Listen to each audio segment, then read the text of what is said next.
More on those stories in a moment, but first, Grafton police are releasing the identity of the man who died after his truck slammed into a tree. Good evening, I'm Olivia Lemon. Grafton police say the crash happened on Miriam Road around 10:30 Thursday night. The driver, now identified as 36-year-old Adam Goodspeed, was the only person in the truck. He was transported to UMass Memorial Hospital where he was pronounced dead.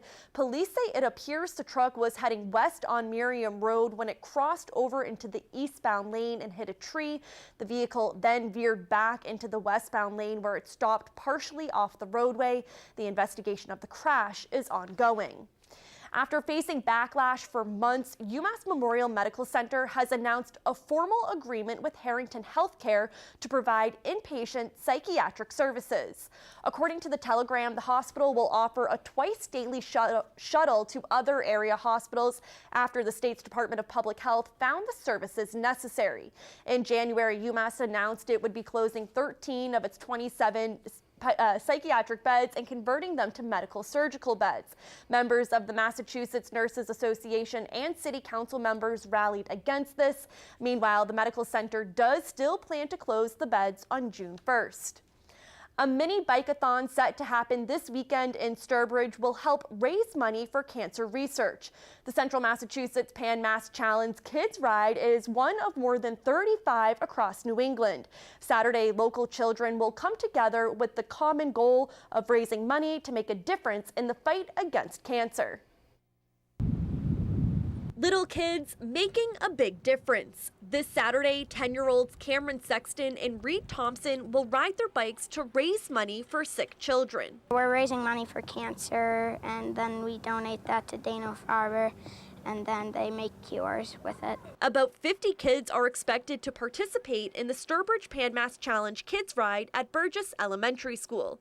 In 2016, thousands participated in the Kids Ride across New England, biking between 1 and 26 miles. It can be tiring if you do a lot of laps, and then if you aren't tired, that's okay because there's no race in it. Just for fun. It doesn't matter how many laps you do, it's just fun. Kids ages 2 to 15 can participate in the ride. Cameron and Reed say they've been doing it for years. 8 years, this is going to be my 8th year. This will be my 8th year. Last year, the PMC Kids Ride program raised more than $720,000 for patient care and cancer research at Dana-Farber Cancer Institute.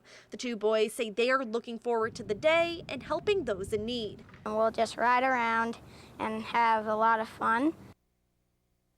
And kids can still sign up if they are interested. Registration is at 3 p.m. Saturday at Burgess Elementary School.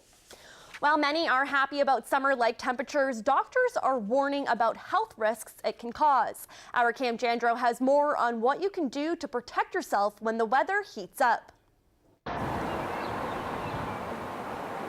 As the temperatures have risen the past few days in Worcester, so does the risk of heat-related illness. Exhaustion, heat stroke, and dehydration are common occurrences for people who get too hot. Dr. Joseph Slukowski of Carewell Urgent Care says it's important to prepare your body for high temperatures. Know yourself before you go out. But then while you're there, you want to take frequent breaks. Again, you want fluids with electrolytes, sport drinks. I recommend half and half water, half Gatorade or some of the other electrolyte drinks. According to Slukowski, exertional heat illness is one of the leading causes of death in athletes each year. Symptoms include extreme thirst, confusion, vision and walking problems, and passing out. Slukowski says these types of cases are very dangerous. Again, their core body temperature is 104. They're getting neurologic symptoms, seizures. They can be hallucinating. And those need to get cooled down by medical personnel very quickly, and there's various ways to do that. Mary O'Malley was one of the many enjoying the elements Friday at Worcester's Quinsigamond State Park. She says this weather is a treat, especially after a cold, wet spring. The sun's been magnificent. There's a beautiful breeze today, but I have to tell you, last week it was freezing down here and very windy, almost ready to give it up. Now, Dr. Slukowski says with the dramatic change in weather over the last few days, it's important to let your body get acclimated. He says it takes about a week for your body to get used to the new temperatures, and you should always have fluids if you're going to be out in the heat. In Worcester, I'm Cam Jandro, Worcester News Tonight. Worcester police making a second arrest Friday in a disturbing attack where a man was robbed twice in the same night. Police say a 41-year-old man was struck in the head twice and left unconscious on the ground. They say afterwards, a group of people, including 52-year-old Robert Esther, stole his keys and several items in his car. Esther is now facing charges of unarmed robbery and breaking and entering. Police are still searching for additional suspects. A fire damages a home on Merrifield Street Thursday night, leaving 8 people displaced. The Worcester Fire Department says there were no injuries and firefighters were able to put out the flames quickly. 2 families needed assistance due to the damage. The cause of the fire is under investigation.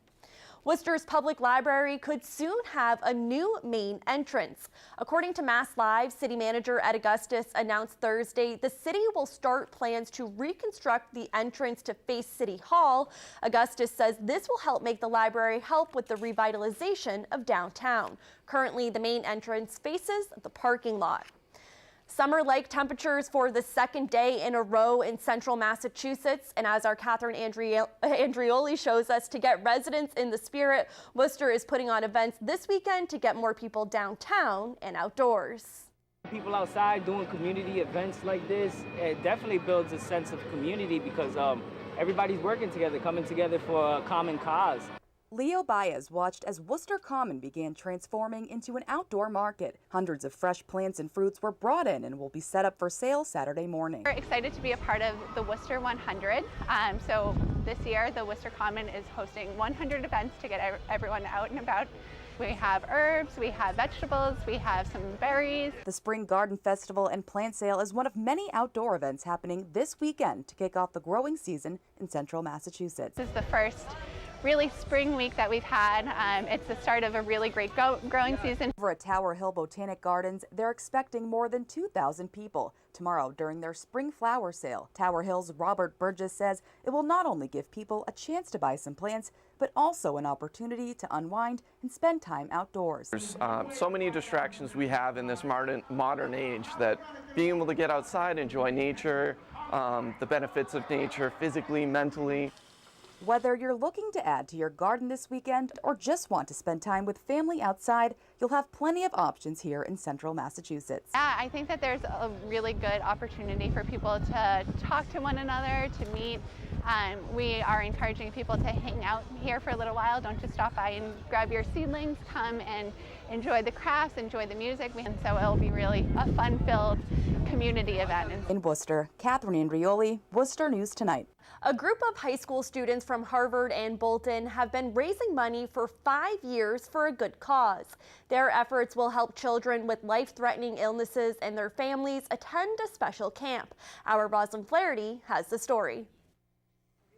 After 5 years of fundraising, a group of high school students from Harvard and Bolton raised $100,000 to help children and their families attend Camp Sunshine in Maine. Camp Sunshine has become a household word in our towns of Harvard and Bolton. Camp Sunshine is a retreat for children with life-threatening illnesses and their families, providing support to each family member. Sometimes you couldn't even, you forgot that kids were terminally ill. It was just like you're kind of friends with them. These kids are getting to see somebody their own age going through the exact same thing as them. 20-year-old Jenny Specht has been volunteering at Camp Sunshine since she was 16.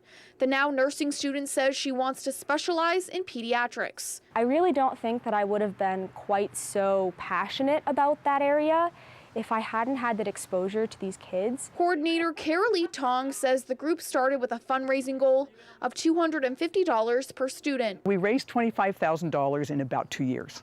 And then it was like, whoa, if we can raise $25,000 in 2 years, imagine what we can do in 4 years. So in 4 years we did. We raised $50,000.